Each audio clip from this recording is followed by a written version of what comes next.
May 28th, 1453. 3 in the morning. A city of 400,000 souls holds its breath in the dark. The fires on the horizon are close enough now that you can feel the heat from the walls. For 53 days, the Ottoman army has been trying to break through. 53 days of cannon fire so relentless it shook the ground like an earthquake that never stopped. And tonight is different. Every soldier on those walls knows it. Every priest praying inside every church knows it. The emperor himself, standing in full armor at the weakest section of the perimeter, knows it. This is the last night. What stood behind those walls was not just a city. It was the final flickering heartbeat of a civilization that had been alive for 1,100 years. Constantinople was the direct heir of Rome, not the idea of Rome, not the memory of Rome, but Rome itself, unbroken, still functioning, still producing art and law and philosophy while the rest of Europe was scratching in the mud. Its libraries held manuscripts that the Western world had completely forgotten existed. Its engineers still built things that no one else on the planet knew how to build. Its walls, the legendary Theodosian walls, layered, massive, geometrically brilliant, had stopped every single army that had ever looked at them and thought, "We can take this." More than 20 sieges. 1,000 years. Not one had breached them. On the other side of those walls stood a 21-year-old sultan who had been told his entire life that he was not good enough. Mehmed II had watched his father die, had been given the throne and then had it taken away, had been whispered about by his own court as too young, too impulsive, too obsessed with a fantasy. That fantasy was Constantinople. He had studied its walls since childhood. He had memorized every failed siege, every mistake every previous commander had made. And when he came back to power, the first thing he did was hire a weapons engineer that the Byzantine emperor had turned away, a Hungarian named Urban, who had come to Constantinople with plans for a cannon so large it had never been built before. The emperor had said he could not afford it. Mehmed said, "Name your price." There is a version of this story that gets told in textbooks, and it goes like this. A great empire fell because it was old and weak, and a young empire rose because it was strong and hungry. And that is simply the way of history. That version is clean. It is also almost completely wrong. What actually happened over those 53 days is one of the most tactically bizarre, emotionally devastating, and historically consequential sequences of events in the last 1,000 years. There were moments, specific, documented moments, when Constantinople should have survived. When the math favored the defenders. When one decision made differently would have changed everything. The city did not fall because it was inevitable. It fell because of a door. What died on that morning of May 29th, 1453, was not just a city or an empire. It was a bridge, the last living connection between the ancient world and the modern one.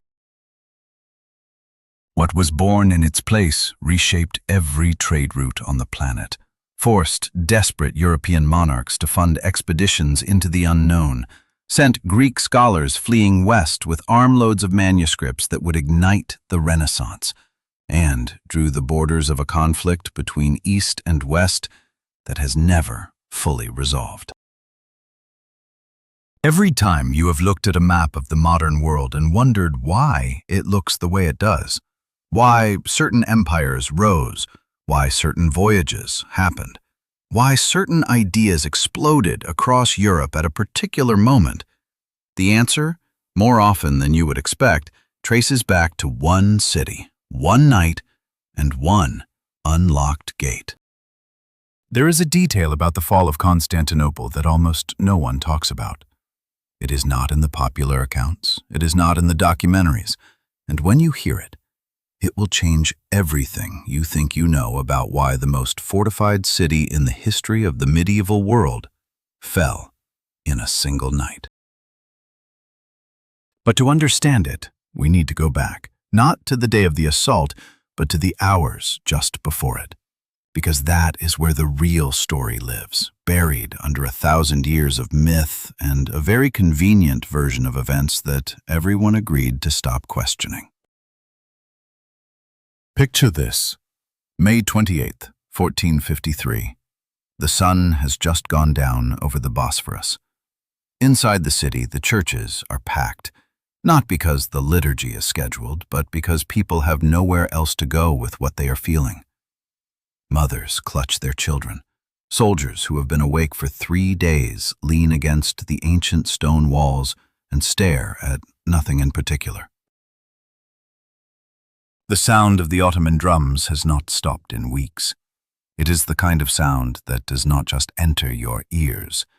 It enters your bones, your sleep, your dreams, until you cannot remember what silence felt like.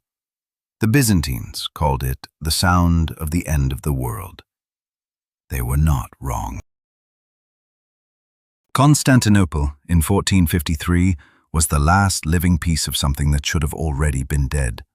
The Eastern Roman Empire, Byzantium, as historians would later call it, had been bleeding out for 2 centuries. The Black Death had cut its population in half. The Crusaders, supposedly Christian allies, had sacked the very city they were meant to protect in 1204, stealing everything that was not bolted to the floor, and several things that were.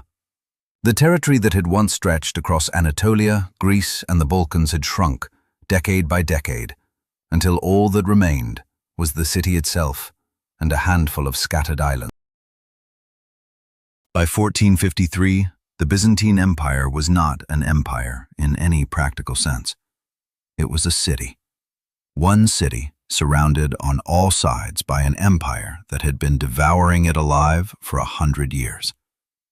The emperor, Constantine XI, ruled over a population that historians estimate at somewhere between 40,000 and 50,000 people. The Ottoman army outside the walls numbered at least 80,000. Some accounts say 100,000. The math was not subtle. And yet, and this is the part that matters, the city should have survived. That is not sentiment, that is military logic. The Theodosian walls, constructed in the early 400s and reinforced ever since, were the most sophisticated defensive architecture the medieval world had ever produced. They were not one wall, they were a system, an outer moat, a low outer wall, a killing ground between the two, and then the main wall itself, nearly 12 meters tall and 5 meters thick, studded with towers every 55 meters, each tower engineered to provide overlapping fields of fire. 23 sieges over 1,000 years. 23 times some army had looked at those walls and believed it could break through them. 23 times that army had gone home. The walls had stopped Arab caliphates, Bulgarian empires, Viking raiders, and the combined forces of half of medieval Europe. They had earned their legend. They were supposed to be eternal. So here is the first question, the one that should keep you up at night. If the walls were that good, if the defenders were that determined, if 23 previous attackers had all walked away defeated, what was different this time? The easy answer is the cannons. Mehmed II arrived outside Constantinople with artillery unlike anything the city's defenders had ever faced. The largest of his guns, built by a Hungarian engineer named Urban, fired stone balls weighing close to half a ton. The sound of it discharging could be heard from 25 kilometers away, and the first time it hit the outer wall, the section it struck simply ceased to exist. But here is the problem with that easy answer. It is only half the truth. The walls could be repaired. The Byzantines repaired them every single night, filling in the gaps the cannons opened during the day, piling rubble and timber into makeshift reinforcements, working in the dark while the Ottoman army slept. For 53 days, the siege became this brutal, exhausting cycle. Ottoman cannons tear a hole in the wall at daylight. Byzantine workers patch it after dark. Neither side could decisively get ahead, which means the cannons alone do not explain what happened on the night of May 28th. Something else gave way. And that something else involves a gate, a decision made in haste, and a chain of consequences that nobody on either side of the wall fully understood until the city was already lost. There is something else about those 53 days that the popular version of events tends to skip over entirely. The defenders were not just vastly outnumbered, they were almost completely alone. Constantine XI had spent years writing letters to the courts of Western Europe, to Venice, to Genoa, to the Pope, to the kings of France and Hungary and Aragon, begging for military support. Some of those letters were masterpieces of desperate diplomacy. Some were honest to the point of brutality. "We will fall," he wrote, "and when we fall, nothing will stand between the Ottoman Empire and the rest of you." A few ships came. A few hundred soldiers arrived from Genoa, led by a mercenary commander named Giovanni Giustiniani, who turned out to be genuinely exceptional. Venice eventually dispatched a relief fleet, but it left port too late and accomplished nothing. The West watched Byzantium die the way you watch a house fire on the other side of the street, with genuine concern, real sympathy, and a very firm decision not to get personally involved. Here is what I want you to hold in your mind as this story unfolds. On one side of the walls, a civilization at the very end of its rope, defending something it knew it could probably not save, led by an emperor who had already written his own eulogy in his head and was simply deciding how to make it count. On the other side, a 21-year-old sultan with something enormous to prove, a weapon that had no precedent in the medieval world, and a plan so tactically audacious that his own generals thought he had lost his grip on reality.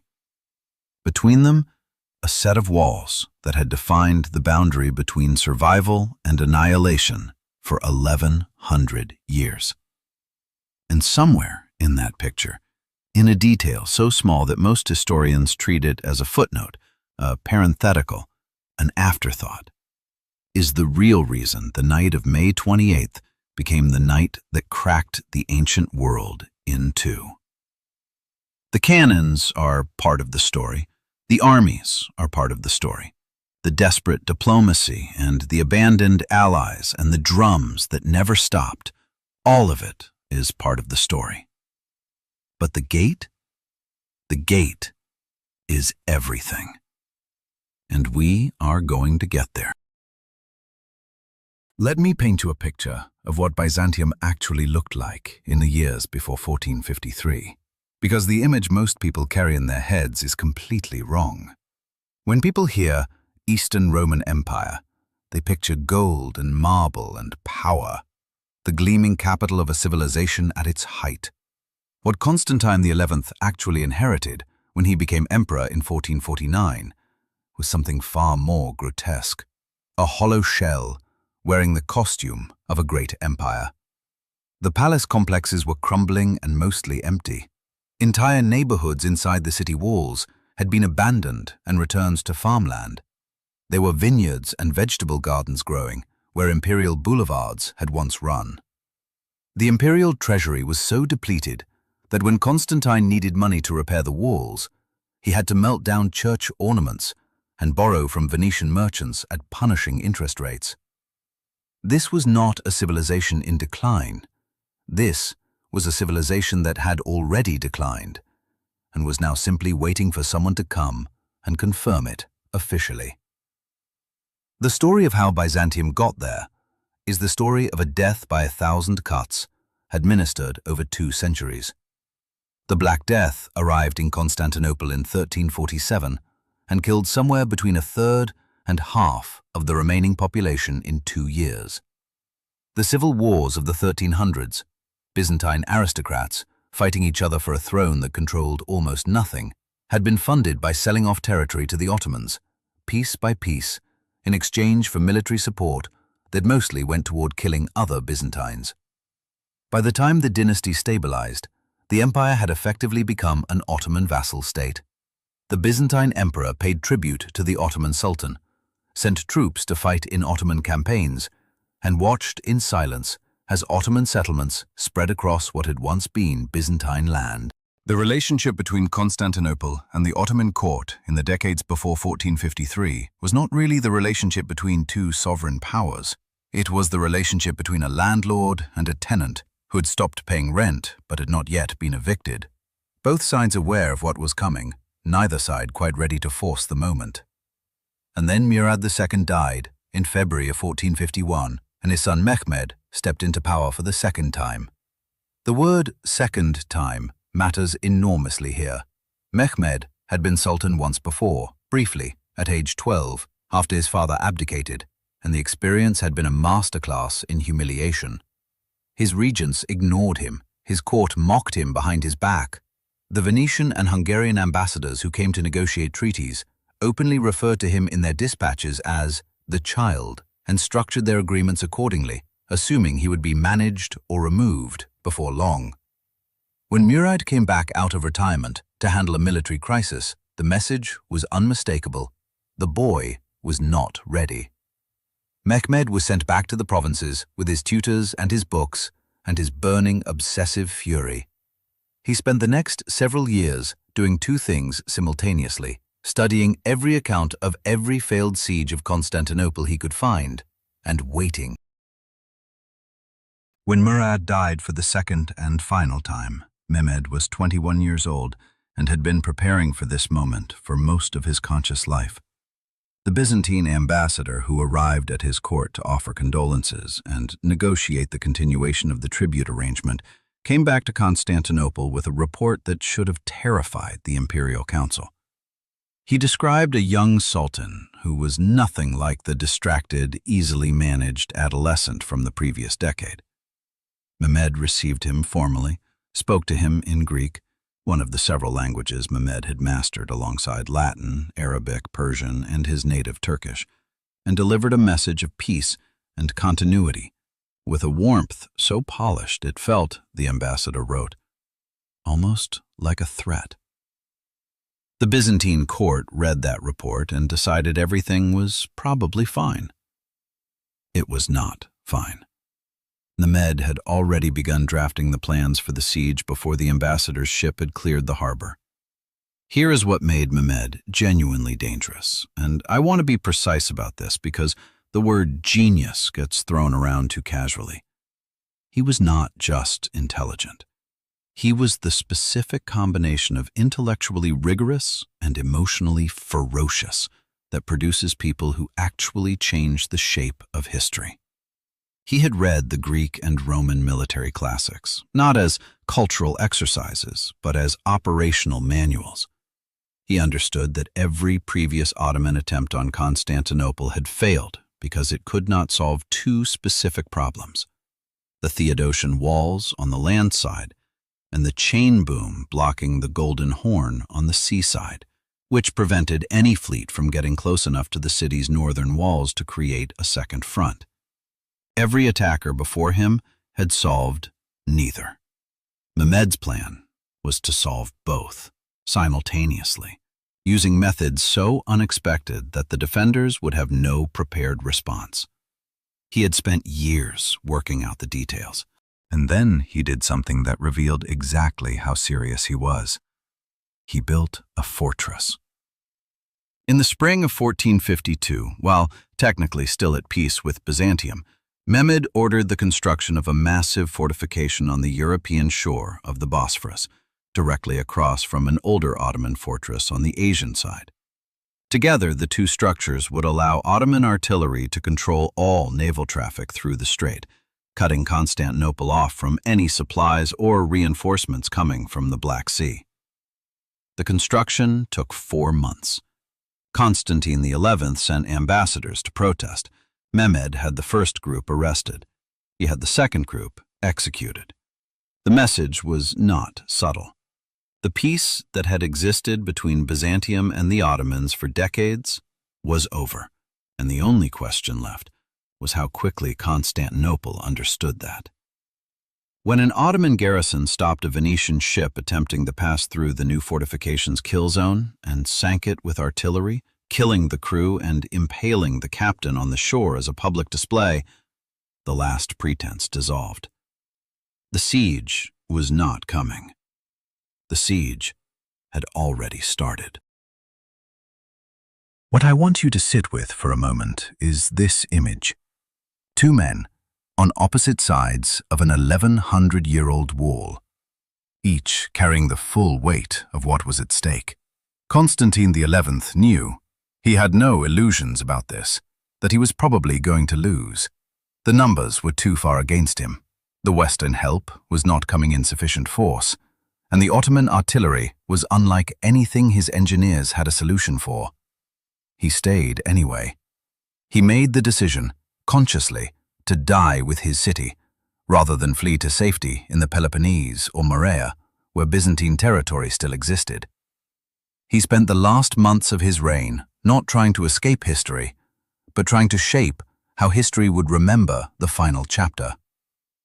On the other side, Mehmed looked at those same walls and saw not an impossible obstacle, but an unsolved engineering problem, one he had been working on since childhood and was now, finally, in a position to solve.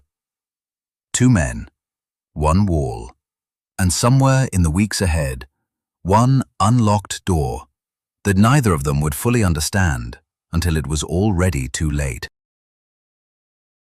To understand why the fall of Constantinople hit the medieval world like a physical blow, why chroniclers across Europe described it using the language of apocalypse, why the Pope reportedly wept openly when the news reached Rome, you first have to understand what those walls actually represented. Not symbolically, physically. The Theodosian walls were not just a fortification. They were the single most successful piece of military architecture ever built in the ancient or medieval world. And that is not an exaggeration dressed up to sound impressive. That is simply the record. Constructed between 412 and 422 under the Emperor Theodosius II, the walls had been tested by the full violence of 1,000 years of warfare and had never once been broken by an external enemy.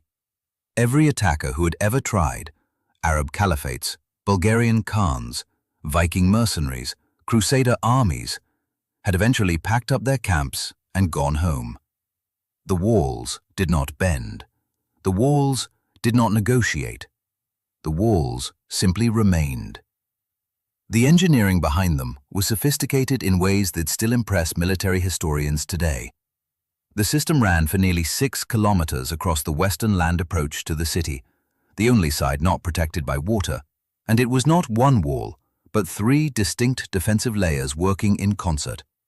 The outermost barrier was a moat, roughly 18 meters wide and 7 meters deep, that could be flooded or left dry depending on tactical conditions. Behind the moat rose a low outer wall, the protekisma, studded with towers that allowed archers to sweep the moat with fire from above. Then came the critical gap, an open terrace called the peribolos, roughly 15 meters wide, which served as a killing ground. Any attacker who made it over the outer wall found himself trapped in an exposed space with no cover, being shot at from 2 directions simultaneously. And behind that killing ground stood the main wall itself, the Great Wall, nearly 12 meters tall and almost 5 meters thick at the base, with towers rising to 18 meters placed at intervals of roughly 55 meters, each tower designed so that its field of fire overlapped with its neighbors. There was no dead ground. There was no blind angle. The system had been designed by someone who understood at a fundamental level that the purpose of a defensive wall is not to stop attackers. It is to make attacking so expensive, so punishing, so relentlessly costly in men and time and morale that the attacker eventually decides the price is too high. For 1,000 years, that calculation had always come out the same way. And then Urban arrived in Constantinople with a proposal that should have changed everything, and almost did, but not in the direction Constantine XI was hoping. Urban was Hungarian, an engineer and metallurgist who had spent years developing theories about large-scale artillery that went significantly beyond anything being produced anywhere else in Europe at the time.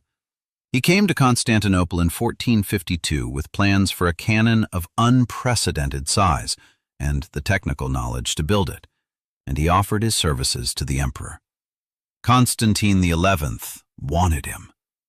Constantine XI also could not pay him. The imperial treasury was, as we have already established, in ruins, and the salary Urban was asking for, a reasonable professional rate for a man with his skills, was simply not available. The emperor sent him away with apologies and a fraction of what he had asked for, hoping Urban might accept reduced terms. Urban did not accept reduced terms. Urban went directly to Mehmed II, who paid him 4 times his original asking price without blinking, gave him an unlimited supply of raw materials, and told him to build the largest cannon the world had ever seen. It took Urban 3 months. The result was a gun so large that it required 60 oxen and 400 men just to move it into position outside the walls. The technical specifications of Urban's cannon still have a way of stopping a conversation cold when you lay them out plainly. The barrel was approximately 8 meters long. It fired stone balls weighing somewhere between 300 and 500 kilograms, roughly the weight of a grand piano, and it could hurl them at the walls from a distance of about 2 kilometers. The first time it was test-fired in Adrianople before the campaign began, the sound of the discharge was reportedly heard from 15 kilometers away, and the impact crater it left in the test target was deep enough that a man could stand in it. Mehmed had it transported to the walls of Constantinople along roads that had to be specially reinforced to bear the weight, preceded by a team of engineers who checked every bridge along the route. When it finally opened fire on the Theodosian walls, the section it hit did not crack. It did not gradually wear down. It simply came apart. The mortar that had held those stones together for 1,000 years was not designed to absorb that kind of kinetic energy, and it had no answer for it. The Great Wall, the wall that had outlasted empires, had a problem it had never encountered before, and for which its designers had left no solution. But here is where the story refuses to go in the simple direction, because the walls being damaged was not the same as the walls being defeated, and the Byzantine defenders understood this with a clarity born of genuine desperation. Every night, while the Ottoman army rested, the defenders worked. They could not rebuild stone with stone. There was not enough time, and not enough material. So they improvised. They filled the breach zones with timber frames packed with rubble and dirt, creating barriers that were structurally inferior to the original wall, but had one crucial advantage. They absorbed cannon fire rather than shattering under it. Stone breaks cleanly and catastrophically. Dirt and rubble just absorbs the impact and stays in place. The Ottoman artillery would tear open a section during the day, and by morning, a makeshift earthwork had replaced it. The siege became a brutal, grinding competition between Mehmed's gunners and Constantinople's exhausted repair crews, and for 53 days, neither side could decisively win it. This is the moment where I need you to stop and ask the question that the straightforward military history tends to skip right past. If the walls could be repaired fast enough to keep pace with the cannon damage, and if the defenders were determined enough to keep doing it night after night for nearly 2 months, then what was actually going to break first? The walls or the men defending them? Because Urban's cannon, for all its terrifying power, had a significant limitation that is almost never discussed. It could only fire about 7 times per day. The reloading process was slow, the barrel needed to cool between shots to avoid cracking, and the gun itself was so massive that aiming it required repositioning the entire structure, which took hours. 7 shots per day against a repair crew working all night is a much more even contest than the legend suggests. The cannon was devastating. The cannon was also, in a very specific and practical sense, not enough on its own to end this siege. Something else had to break. And that something else was not the walls. It was the sea. The Ottoman army arrived outside Constantinople on April 6, 1453. And what the defenders saw from the walls was the kind of sight that reaches into a person and reorganizes something fundamental about how they understand the world. The force that spread across the plains of Thrace was not an army in any scale the Byzantines had recently dealt with. It was a city in motion. 80,000 soldiers at minimum, some accounts pushing the number toward 100,000, accompanied by supply trains, siege engineers, mobile forges, field hospitals, and a military bureaucracy sophisticated enough to sustain a campaign of indefinite length. The Ottoman camp stretched for kilometers along the land walls, with the Sultan's enormous red and gold tent positioned at the center, opposite the weakest section of the fortifications, a deliberate visual statement about where the decisive blow was going to fall. Constantine XI looked out at this from the walls and reportedly said nothing. There was, at that point, nothing particularly useful to say. The Byzantine defensive force numbered somewhere between 7,000 and 8,000 men, a figure that includes everyone: the professional soldiers, the Genoese mercenaries under Giovanni Giustiniani, the Venetian sailors who had been caught in port when the siege began and volunteered to fight, the monks who put down their liturgical books and picked up spears, and the ordinary citizens who had no military training whatsoever but understood with complete clarity what would happen to them if the walls fell. 7,000 against 80,000. The ratio was not a military problem. It was a mathematical verdict. And yet the defenders had one crucial structural advantage that made the numbers less hopeless than they appeared. You do not need to match your attacker man for man when your attacker has to funnel his forces through a fixed set of approach corridors. The land walls constrained the Ottoman assault to specific zones where the defenders could concentrate their limited strength. The sea walls, protected by the great chain boom across the Golden Horn and the natural barrier of the Bosphorus, required far fewer men to hold. 7,000 defenders, positioned correctly, could theoretically hold those walls far longer than any rational military calculus suggested. And for 53 days, that is almost exactly what they did. The rhythm of the siege established itself within the first week and barely changed for 2 months.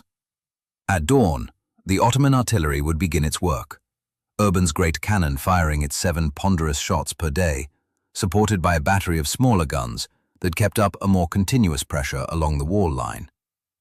The sound was a form of psychological warfare in itself.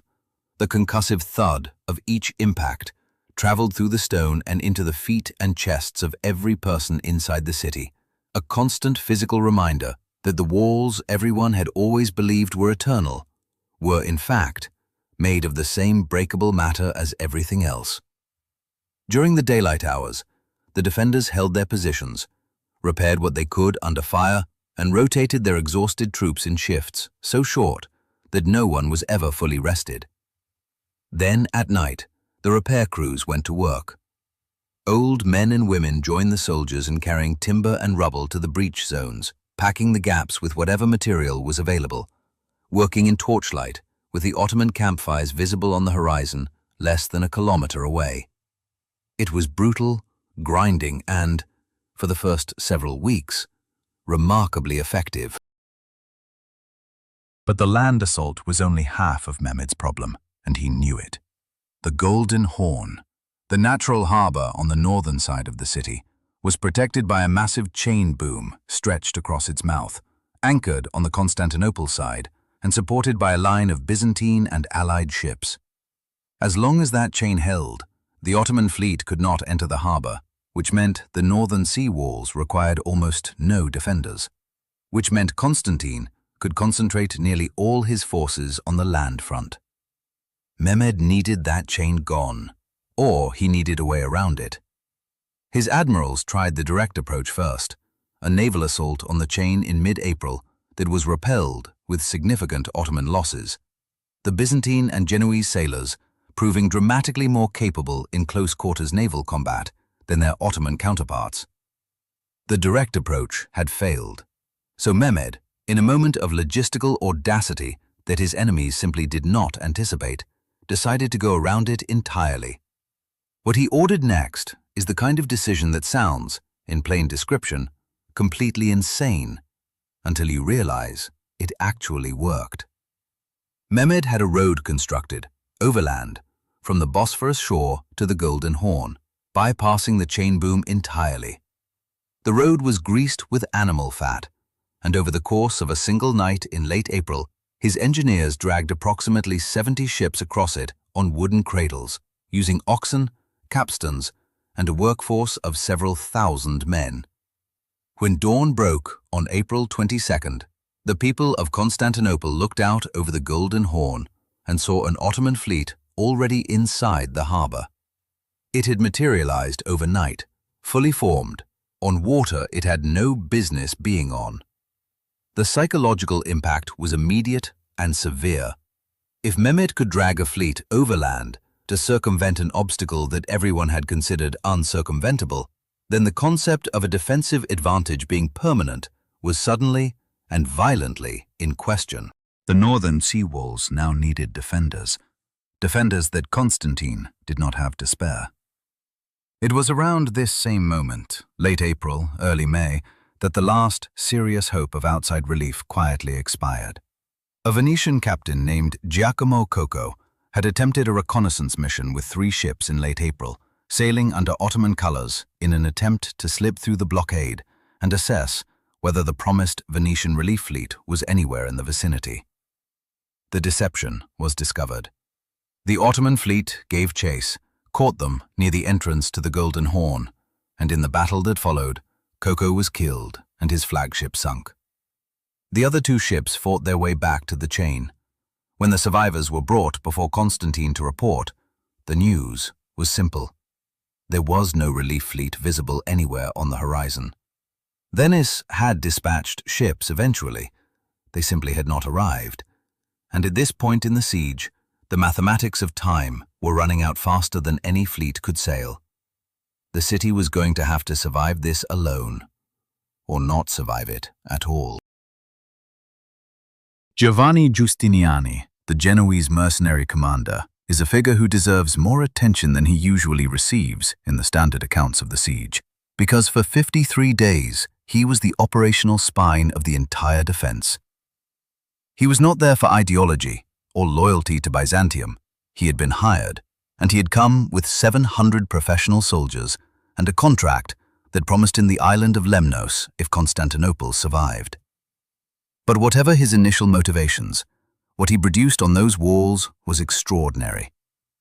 He reorganized the defensive positions within the first days of the siege, identified the critical weak points in the wall system before the Ottoman artillery did, and developed the rotation and repair system that kept the defenses functional for nearly 2 months against odds that should have broken them in 2 weeks. Constantine trusted him completely and stationed him at the most dangerous section of the wall, the Mesotachion, the middle wall, where the terrain dipped into a valley that reduced the effective height of the fortifications and concentrated the Ottoman bombardment. For 50 days, Giustiniani held that section. What happened to him on the 51st day would determine everything that came after. But that part of the story belongs to the night itself, and the night was still coming. By the evening of May 28, 1453, everyone on both sides of the walls understood that the final assault was coming that night. Mehmed had made no particular secret of it. He had spent the day moving through his camp personally, visiting each regiment, speaking to his commanders, delivering the kind of address that military leaders give when they need men to do something that the instinct for self-preservation would normally prevent. He promised them the traditional 3 days of plunder that Islamic military law permitted after a city taken by storm, the accumulated wealth of 1,100 years of Byzantine civilization, available to whoever was still standing when the walls fell. He also reminded his janissaries, the elite infantry corps that formed the hard core of his army, that they existed for exactly this moment. The janissaries had been taken as boys from Christian families across the Balkans, raised in absolute military discipline, and shaped into soldiers who had no identity, no loyalty, no purpose outside of the Ottoman military machine. They did not fight for pay or plunder alone. They fought because fighting was the only thing they had ever been allowed to become. Mehmed knew exactly what he had in them, and he intended to use it completely. Inside Constantinople, Constantine XI spent his last full day as emperor in a manner that tells you everything essential about the kind of man he was. He called a general assembly in the Hagia Sophia, the great cathedral that had stood at the heart of Byzantine civilization for 900 years, and addressed his soldiers, his commanders, and the civilian population together. The speech that chroniclers recorded is not the speech of a man trying to inspire false hope. It is the speech of a man who knows the arithmetic of his situation with complete clarity and has decided that the arithmetic does not determine how he will behave. He told them the city might fall. He told them that if it did, it would not be because the walls had failed or because the defenders had failed, but because it was God's will, and that dying in defense of their city, their faith, and their civilization was not a defeat, but a consecration. Then he rode to the walls. He did not sleep. There was no point. The assault began at approximately 1:30 in the morning on May 29th. Mehmed's tactical plan was structured in deliberate waves, each designed to exhaust the defenders before the next, more powerful wave hit. The first wave was composed of the irregular infantry, the Bashi bazouks, poorly armed volunteers and conscripts drawn from the fringes of the Ottoman Empire, men Mehmed considered tactically expendable and used accordingly. They hit the walls in a screaming mass and were cut apart. The defenders, fighting from prepared positions with the accumulated advantage of 53 days of knowing exactly where the attacks would come, repelled them with relatively limited losses of their own. Mehmed watched from his command position and felt nothing in particular about the casualties. The Bashi bazouks had served their purpose, which was not to break the walls, but to tire the men defending them. The second wave, Anatolian regular infantry, hit the same sections while the defenders were still processing the first assault, and fought harder and longer before being pushed back. The walls held. The earthwork repairs held. Giovanni Giustiniani held. And then, sometime before dawn, Giustiniani was hit. The sources disagree on the exact of the wound. Some say a crossbow bolt, some say a gunshot, some say a piece of stone thrown by an artillery impact. But they agree on what happened next. And what happened next was catastrophic.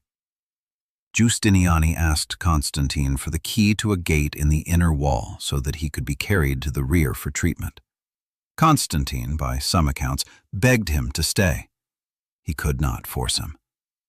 Giustiniani was carried through the gate, which was then opened behind him, and in the chaos of the ongoing assault, in the darkness and the noise and the smoke of 53 days of accumulated crisis, the gate was not properly secured behind him. It was not locked. Whether this was confusion, exhaustion, negligence, or something even more human and banal than any of those things, no one recorded. The gate was open, and the Janissaries, in the third and final wave that Mehmed now unleashed with everything he had left, found it. The moment the Janissaries penetrated the inner wall, the military logic of the entire defense collapsed in minutes. The defenders on the outer wall suddenly found themselves being attacked from behind as well as from the front, and the psychological effect was immediate and total. The disciplined fighting retreat that might have been possible, pulling back to interior defensive positions, forcing the Ottomans to fight for every street, never happened. The collapse was too fast, too disorienting, too complete. Some defenders ran, some kept fighting in place and died where they stood. The Venetian sailors at the sea walls, hearing the sounds of the city falling behind them, abandoned their positions and ran for the harbor, trying to reach their ships. The chain boom across the Golden Horn, which had held for the entire 53-day siege, now meant nothing at all, because the city it was protecting no longer existed as a functioning defensive entity. The thing that 1,000 years and 23 sieges had never managed to do had been accomplished in under an hour. And it had been accomplished not by the greatest cannon ever built or the largest army ever assembled outside those walls, but by an unlocked door. What happened to Constantine XI in the final minutes is one of those historical questions where the honest answer is that we do not know with certainty, and the uncertainty itself is its own kind of story. Several accounts describe him tearing off his imperial regalia when he understood the walls had been breached, throwing away the purple cloak and the insignia that identified him as emperor, and throwing himself into the fighting as an ordinary soldier. He was never found afterward. No body was definitively identified as his, though the Ottomans later displayed a head they claimed was the last Byzantine emperor, and Mehmed apparently accepted it as genuine. The ambiguity haunted the Greek world for generations. There were rumors for decades that Constantine had survived, had escaped, was waiting in hiding to return and reclaim his city. They were not true. But the fact that people needed to believe them says something real and important about what his death meant, or rather about what people could not yet bring themselves to accept that it meant. Mehmed entered Constantinople on the morning of May 29th through the gate that would subsequently bear his name, riding a white horse dressed in full imperial regalia. He rode directly to the Hagia Sophia, which was still packed with civilians who had taken shelter there during the assault, and ordered that they be spared. He then dismounted, picked up a handful of earth, and poured it over his turban, a gesture of humility before God, an acknowledgement that the victory belonged to something larger than himself. Then he walked into the greatest church in the medieval world, looked up at the mosaics of Christ and the Virgin that had looked down at Byzantine emperors for 900 years, and ordered that the building be converted into a mosque immediately. A cleric climbed to the pulpit and delivered the call to prayer. The sound of it echoing through those vast golden spaces was, depending entirely on which side of history you were standing on, either the sound of triumph or the sound of 1,100 years ending. It was, without any question, both. The 3 days of sanctioned plunder that Mehmed had promised his army began the moment the last organized resistance collapsed. And what happened inside Constantinople during those 72 hours was a systematic dismantling of a civilization conducted with a focused efficiency of men who understood exactly what they were doing and had been promised they would not be stopped.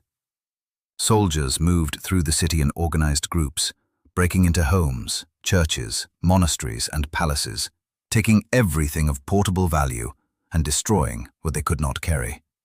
The chains of slaves being marched toward the Ottoman camp began forming before the morning of May 29th was even half over.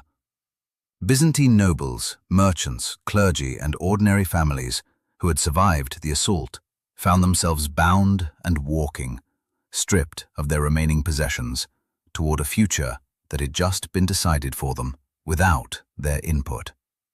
Witnesses described the streets in those first hours as a kind of organized chaos, purposeful destruction running alongside purposeful acquisition, the whole thing operating with a logic that was brutal but not random. Mehmed had promised plunder. His army was collecting it. The libraries were the loss that history has never fully calculated, and perhaps cannot. Constantinople in 1453 held a concentration of ancient Greek and Roman manuscripts that existed nowhere else on earth. These were not copies of copies. They were, in many cases, the only surviving versions of texts that had been composed 1,000 or 1,500 years earlier.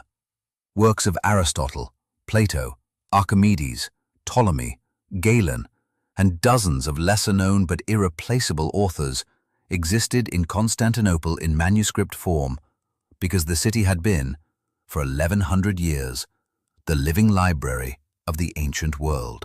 When the Western Roman Empire collapsed in the 5th century, it took most of its literary culture with it.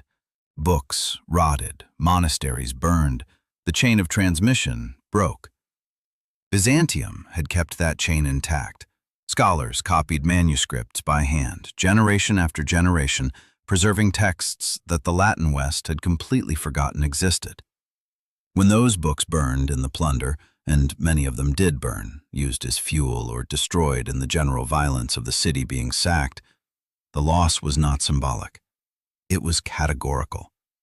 Specific knowledge, specific ideas, specific works of human thought ceased to exist in any recoverable form. But not all of them burned. And this is where the catastrophe and the consequence begin to separate into something more complicated than pure tragedy. In the years and decades before the siege, as it became increasingly clear to anyone paying attention that Constantinople's survival was a question of when rather than whether, Byzantine scholars had been quietly doing something remarkable. They had been leaving. Not abandoning their city in a moment of cowardice, but making deliberate, calculated decisions to carry the most irreplaceable parts of their intellectual inheritance somewhere it might survive. Greek scholars had been traveling to Italy since at least the early decades of the 1500s, bringing manuscripts with them, teaching Greek to Italian humanists who had not heard the language spoken fluently in 1,000 years, introducing ancient texts to Western audiences who encountered them as revelations rather than familiar cultural furniture. When the fall of Constantinople accelerated this process into a flood, thousands of scholars, clerics, and educated refugees streaming into Italy and beyond in the months and years after 1453, they brought with them a cargo of ideas that the Western world was completely unprepared for and entirely hungry to receive. The connection between the fall of Constantinople and the Italian Renaissance is one of those historical relationships that is simultaneously well documented and persistently underappreciated. The standard story of the Renaissance presents it as something that emerged organically from within Italian city culture, a spontaneous flowering of humanism, art, and inquiry that arose because the conditions were right and the talent was there. That story is not wrong exactly, but it is radically incomplete. The specific texts that Renaissance thinkers used to reconstruct their understanding of philosophy, mathematics, medicine, and political theory, the actual books they read and argued about and built their new intellectual frameworks on, came, in enormous proportion, from Byzantine scholars carrying manuscripts out of a burning city. Plato was essentially rediscovered in the West through Byzantine transmission. The complete works of Archimedes, medical texts by Galen that had been unknown in Latin Europe for centuries. These were not background influences. They were the raw material from which the Renaissance built itself. Inside Constantinople itself, the transformation was immediate and total, in a way that is difficult to fully absorb even when you lay out the plain facts. The Hagia Sophia, the Church of Holy Wisdom, constructed under the Emperor Justinian I in the 6th century, the largest enclosed space in the world for nearly 1,000 years, the architectural and spiritual heart of Byzantine Christianity, was converted into a mosque within hours of the city falling. The Christian mosaics and icons were not immediately destroyed. Some were plastered over, others left in place temporarily. But the building's function was changed in an afternoon. The golden cross that had stood above the central dome for centuries was removed and replaced. The bells that had called Constantinople to prayer for 900 years were silenced. An altar was repositioned to face Mecca. The accumulated visual theology of Byzantine Christianity, every mosaic, every gilded surface, every carefully composed image of Christ and the Virgin and the saints that had looked down at worshippers for centuries, was either covered or reclassified as architectural decoration in a civilization that had no interest in its original meaning. It took one afternoon to do what 23 sieges and 1,000 years of military pressure had failed to do. There is a particular detail from the days immediately after the fall that I keep returning to because it captures something true about the texture of historical endings that the broad narrative tends to smooth over. A Byzantine scholar named Georgios Sphronsis, a close friend of Constantine XI, a man who had served in the imperial court for decades and written a detailed chronicle of the reign, survived the fall and spent the next years in captivity before eventually escaping to the west. He continued writing his chronicle after the city fell, and the entries from those first weeks have a quality that historical documents rarely achieve: the specific, granular grief of a person trying to record events that he cannot yet believe are real. He describes looking for his wife and children in the slave markets. He describes the silence where the church bells had been. He describes walking through streets he had known his entire life and finding them inhabited by people speaking a language he did not know, in a city that had the same buildings and the same stones and was not, in any meaningful sense, the same place. Constantinople still stood. Byzantium was gone. The difference between those two facts was the whole world. If you want a single image to carry with you from this chapter, carry this one. In the weeks after the fall, a small group of Byzantine scholars boarded ships in what had been the harbor of Constantinople, carrying between them as many manuscripts as they could physically transport. They sailed west. They did not know exactly where they were going or exactly what would happen when they arrived. They knew only that what they were carrying mattered, that it needed to survive, and that the place where it had always lived could no longer protect it. Those manuscripts landed in Venice, in Florence, in Rome, in the libraries of Italian humanists who received them with a hunger that the scholars carrying them had not entirely anticipated. The ideas in those books did not stay in libraries. They moved. They changed things. They helped build the intellectual framework of the modern world. The city that had carried them for 1,000 years was gone. But the city had, in the end, managed to pass something forward. And what it passed forward was more durable than any wall. Here is a question that does not get asked often enough about 1453. What would have happened if Constantinople had survived?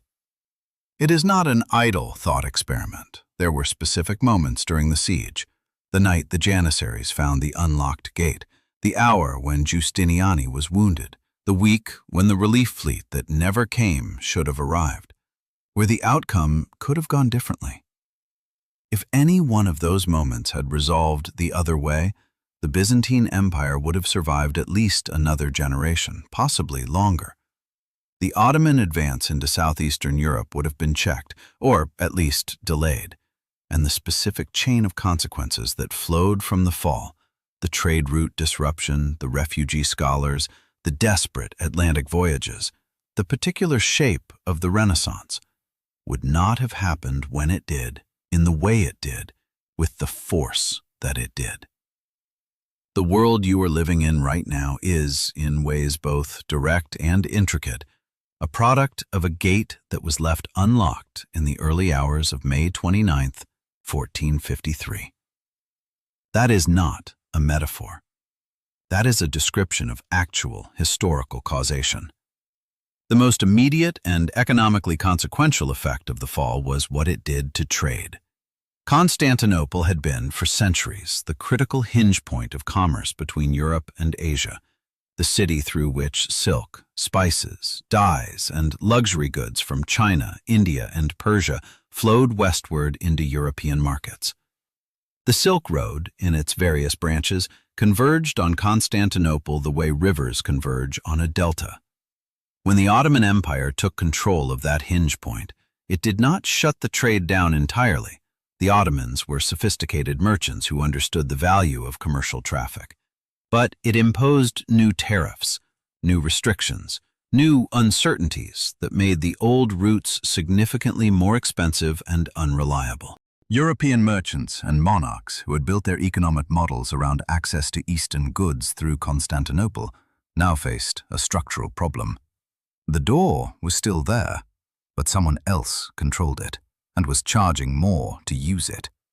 The pressure to find an alternative route, to go around the Ottoman Empire entirely, became, within a generation of 1453, one of the most powerful economic forces in the Western world. The Portuguese exploration of the African coast, which had been proceeding cautiously for decades, suddenly acquired a new urgency. And when Vasco da Gama rounded the Cape of Good Hope in 1498 and reached India by sea, he was, in a direct and traceable line of causation, sailing around a problem that had been created 45 years earlier, outside the walls of Constantinople. And then there is Columbus. The connection between the fall of Constantinople and the European encounter with the Americas is one of those historical links that sounds too neat to be real until you look at the actual documentary record, at which point it becomes unavoidable. Columbus was not sailing west in 1492 out of pure curiosity or a generalized spirit of exploration. He was trying to solve the same problem that da Gama had solved going east. How do you reach the markets of Asia without going through Ottoman-controlled territory? His pitch to the Spanish crown was explicitly commercial. Find a western route to the Indies, break the Ottoman stranglehold on the eastern trade. He was wrong about the geography in ways that turned out to be historically consequential, but the motivation was clear, and the motivation traced directly to 1453. When his ships made landfall in the Caribbean, they were, in a sense that is both absurd and completely accurate, a downstream consequence of an unlocked gate in a city wall on the other side of the world. Mehmed II lived for another 28 years after the fall of Constantinople, and what he did with those years complicates the simple narrative of him as a civilization destroyer in ways that are historically important to sit with. He was, without question, the man who ended Byzantium. He was also, and simultaneously, a ruler who made deliberate and sophisticated efforts to position himself as the legitimate heir of the Roman imperial tradition, rather than its destroyer. He commissioned Greek scholars to write histories of his reign in the classical style. He collected ancient manuscripts, including Greek philosophical texts, and built a library to house them. He invited Byzantine and Italian artists to his court. He learned to read Greek well enough to engage with classical texts directly. He styled himself, in official documents and on coins, not just as Sultan, but as Kaiser-i-Rum, Caesar of Rome, claiming the imperial succession that the fall of Constantinople had, in his reading of events, transferred to him rather than extinguished. This was not cynical propaganda. It reflected a genuine and sophisticated understanding of what he had conquered and what that conquest meant in the long arc of history. He had not killed Rome. He had, by his own account, completed it. The Greek Orthodox Church is perhaps the most paradoxical of Mehmed's legacies in the immediate aftermath of the conquest. Rather than suppressing it, as a simpler or more brutally ideological ruler might have done, Mehmed reorganized it and formalized its position within the Ottoman state. He appointed a new Patriarch of Constantinople within months of the city falling, granted the Patriarchate legal authority over Orthodox Christian communities across the empire, and established a system of protected religious autonomy called the Millet system that allowed Christian, Jewish, and other non-Muslim communities to govern their internal affairs according to their own laws. This was not tolerance in the modern liberal sense. It was a structured hierarchy of legal inequality in which non-Muslims paid additional taxes and operated under specific restrictions. But it was also, by the standards of 15th century statecraft anywhere in the world, a remarkably pragmatic and functional approach to governing a religiously diverse empire. And it kept the Greek Orthodox Church not just alive, but institutionally intact for centuries of Ottoman rule. The Patriarchate of Constantinople that exists today is the direct institutional descendant of the one Mehmed reorganized in 1453. History is rarely that strange, and rarely that consistent.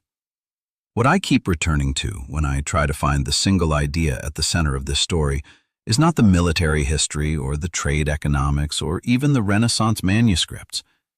It is something smaller and more human than any of that. It is the image of Constantine XI tearing off his imperial regalia in the final minutes and throwing himself into the fighting as an ordinary man. There was no tactical logic to that decision. The city was already lost. His dying with it did not save a single additional life or change the outcome by a single minute. He did it because he had decided, somewhere in the 53 days of watching the walls hold against everything that should have broken them, that some things are worth doing regardless of whether they succeed. That the manner of an ending matters, not just the fact of it.